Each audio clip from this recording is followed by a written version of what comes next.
How's it going, everybody? Vin here once again, and just like I said in my short, I'm going to discuss this Kyrie Irving to the Dallas Mavericks trades.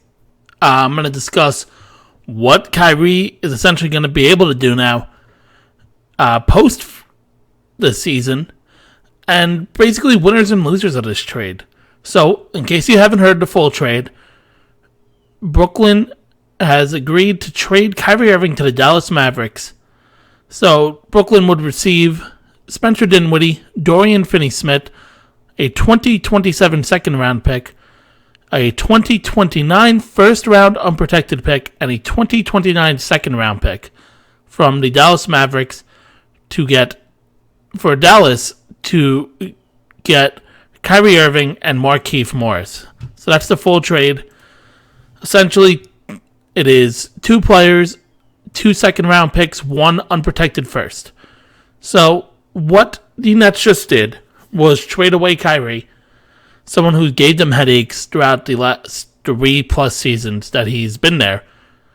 And they got back Spencer Dinwiddie, who is a nice scorer, who obviously Brooklyn knows because he was a part of the team the first year that Kevin and Kyrie played together in Brooklyn. They got Dorian Finney-Smith, who's a nice 3-and-D type of player, who's really going to show up their defense on that side as a forward. They got 2 second-round picks, which you can use as trade bait, and the unprotected 2029 first-round pick. That's big because of the fact you see the breadcrumbs with Kyrie Irving. He's going to leave. It gives you issues. This 2029 pick is after Luka Doncic's contract expires. He has 3 more years after this season. So essentially, you're going with the chance that Dallas essentially loses both Kyrie and Luka Doncic. That pick's going to be very, very good for the Nets if that essentially happens. So why did Kyrie Irving want to be traded? Because right now, the Dallas Mavericks get his bird rights, which means they could sign Kyrie Irving to a max deal, don't have to worry about the cap situation. The reason that's important is because right now it is projected, this is by Kevin Smith, that teams with 30+ million in cap space this summer: Houston, San Antonio, Detroit, Utah, Orlando, and Indiana. Those 6 teams have basically nothing. Outside of Indiana, I would say, because Indiana has Miles Turner under contract for a couple years now, and Tyrese Halliburton. So they have those players that they can really build up. But essentially, what Kyrie's thinking is, hey, I've been in the NBA for 11 years now. I'm going to be able to get my money, essentially get a full deal, a full max deal, and be able to stay with a winning team. Now, this trade is pending, obviously, so that means that things could change. This deal could have a third team involved or something. But Kyrie Irving essentially is playing now as a rental, because as of this reporting, there is no update on Kyrie Irving essentially getting a contract extension. And if this is just for this year, I don't like that for Dallas. I don't like this trade for Dallas basically at all. I might be in the minority on that front, because what you're doing is essentially now you have a backcourt of Luka Doncic and Kyrie Irving, 2 guards who very much struggle defensively. You got rid of Dorian Finney-Smith, who is a good defensive wing. I just don't see the idea where this defense is going to be able to play well enough. Now, if you're the Dallas Mavericks, you got Luka Doncic, a second star. I think Dallas is essentially trying to throw out Luka Doncic at this point. They traded for Kristaps Porzingis a few years ago. That didn't work. Let Jalen Brunson walk for about $20 million a year. That's not working in their favor. Now they're signing Kyrie Irving, and if you don't sign him to a contract, you essentially just traded away some good pieces for nothing, for half a year of trying to make this work. The West is very logjammed right now, so there is chance for Dallas to essentially go ahead and make another move and essentially be better in the Western Conference, get a top 4 seed at worst. But I just don't see this working out for Dallas. On the Brooklyn side, I think it's more of a W. I'm a Nets fan, so obviously I'm thinking that originally. But Spencer Dinwiddie's going to give you about 60 to 70% of what Kyrie Irving can do on the offensive side of the floor. You get Dorian Finney-Smith, who is essentially a very good Royce O'Neal type player. You get a couple draft picks in the second round.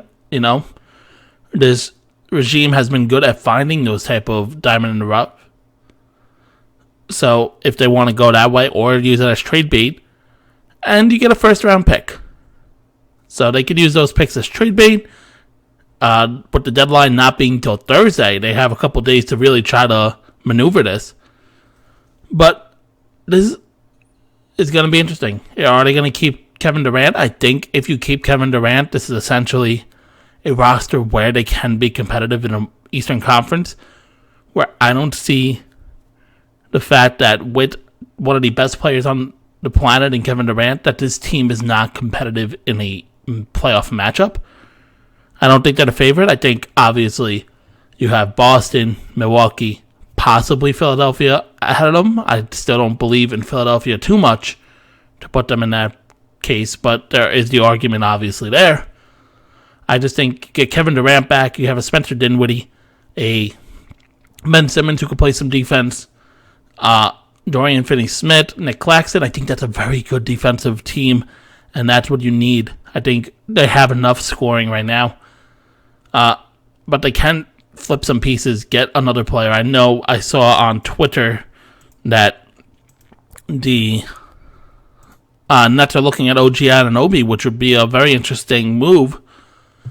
But I just think the Nets get a little bit of a W here. I'm not going to say it's a full W.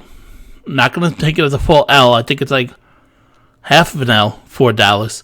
And then if you're the Lakers, obviously they offered a couple things. They offered including Russell Westbrook and their 2 first-round picks.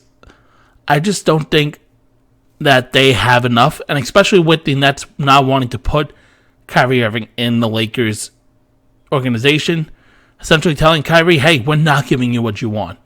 We're not just letting you walk all over us anymore. I think it's a big L on the Lakers, especially that I don't know if they're going to make a move at this point. I think their very Hachimura move is essentially what they're going to do and basically try to buy that and say, hey, we have Westbrook, LeBron, AD. I just don't think they're going to make another big move. But yeah, so I think it's an L on the Lakers. I think it's an L a little bit for Dallas, as I don't think that this move really helps them too much outside of getting a second scorer. But I think they gave up too much for a potential rental. If they sign Kyrie to a 2-year max deal, which I don't see him agreeing to, I don't think he's signing anything but a 4-year max for $200 million. I don't see this as a victory unless Dallas wins the chip. If Dallas wins the NBA championship, this is worth it even if Kyrie walks next year. But for the Nets, you're re-identifying what your values are. You're saying, hey, we let Kyrie Irving basically control the organization for a little while.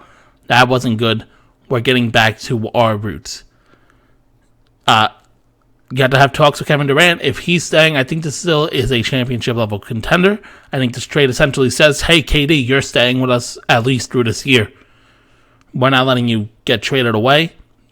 Because if you're getting Dorian Finney-Smith and Spencer Dinwiddie, they're multi-year contracts. You get a couple picks that you can move if you want. I just don't think they're moving KD. But tell me what you guys think of this trade. I think it's pretty much a win for Brooklyn in the situation they were in. Kyrie Irving said he wants out. You're not going to give him the contract. You're not going to let him walk and get nothing for him. You got 2 good players and a first-round pick, a couple seconds. Tell me what you guys think in the comments below. Make sure to leave a like, comment, subscribe if you have not already, and I will see you guys in the next one.